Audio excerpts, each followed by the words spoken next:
Hi friends, ફણગાવેલા મગનો soup નામ સાંભળીને જ તમને થશે ના ભાવે, પણ બિલીવ મી, આ સૂપ ખૂબ જ ટેસ્ટી લાગશે. અને એના બેનિફિટ્સની વાત કરીએ તો જૈનોમાં તો એને અમૃત કહેવામાં આવે છે.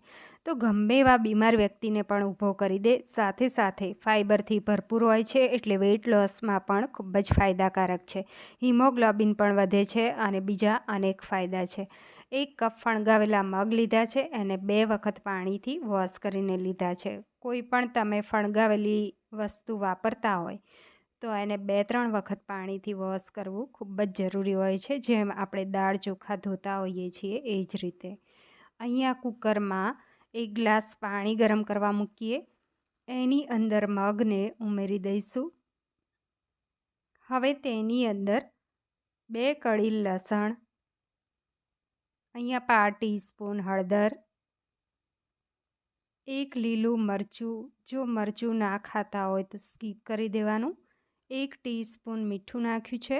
તમે તમારા ટેસ્ટ મુજબ વધારે ઓછું કરી શકો છો. ઢાંકણ બંધ કરી મીડિયમ ફ્લેમ ઉપર 4 વિસલ પાડી લેવાની છે. તો 4 વિસલ પડી ગઈ. ગેસની ફ્લેમ બંધ કર્યા પછી કુકરમાંથી એની જાતે જ પ્રેશર ઓછું થયું એટલે આપણે ખોલ્યું. હવે આપણે બ્લેન્ડ કરી લઈએ. તો આ સૂપને છે એ ગાળવાનો નથી, આ રીતે જ પીવાનો છે.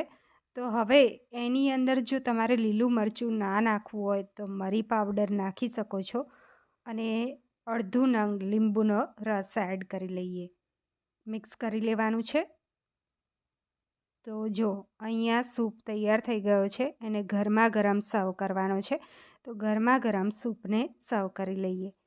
ફ્રેન્ડ્સ, ફણગાવેલા મગનો સૂપ રેડી થઈ ગયો છે. રેસીપી ગમી હોય તો વિડીયોને લાઇક કરજો અને મારી ચેનલને સબસ્ક્રાઈબ કરજો. દોસ્તોમાં જરૂર શેર કરતા રહેજો અને કમેન્ટ્સ કરીને જણાવો કે આ સૂપ તમને કેવો લાગ્યો.